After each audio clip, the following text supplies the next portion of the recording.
When I was growing up, my parents and grandparents treated dipping toast in egg yolk as the sort of secret knowledge you can only achieve through life experience or being part of a cool gang. It's like, if you have to ask about the proper way to treat egg yolk, you'll never know. It's exclusive. It's an eyes wide shut kind of thing. Little known fact is that they teach you proper yolk etiquette at the Bohemian Grove. Maybe most people don't care what I do with my eggs, but I definitely sense a spike of sadness and fear in the collective unconscious when I break a yolk in the frying pan. Like the real-time GCP dot immediately turns red and everyone around the planet hears a faint gasp.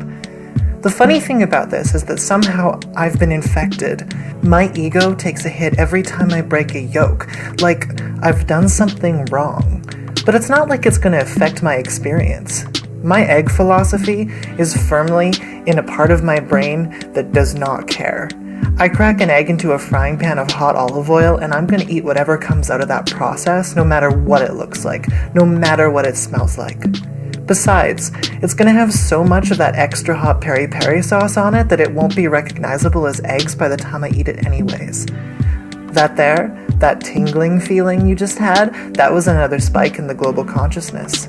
Now, my reaction should be to shrug it off and just eat the thing that I enjoy, but it isn't. These days I find myself breaking eggs in the pan deliberately, sadistically, with a slow smile creeping out my face. I'm so neck-deep in the ideology of egg presentation that I can't simply walk away from it. I have to subvert it. I have to really break it to feel it. And breaking egg yolks is kind of the last vestige of my inner countercultural rebel, sticking it to the man, while the rest of my personality wallows in capitalistic melees.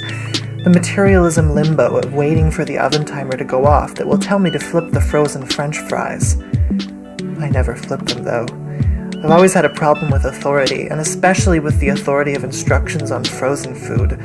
I react to it one of two ways. One, I'll maliciously comply and follow the instructions down to the letter, and shake my head in a tisk-tisk sort of way at the empty Swanson's box as I eat the still frozen in the middle Salisbury steak defiantly, angrily, even though the company was kind enough to include the note, "Microwave temperatures may vary."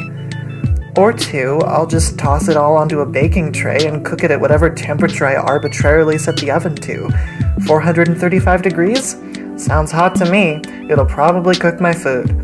Then, inevitably, I'll eat my entire plate of French fries, pretending to enjoy them when the bottom halves are burnt and the top halves are basically raw potato. Both of these situations are my fault, but it's really easy to blame the instructions for my trouble when I'm living alone and no one can judge me. Humans weren't meant to enjoy Salisbury steak anyways.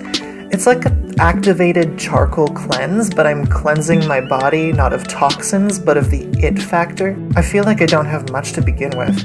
But after a Salisbury steak, my it factor is at its lowest. My je ne sais quoi is totally transparent, and everyone who looks at me can just totally say quoi.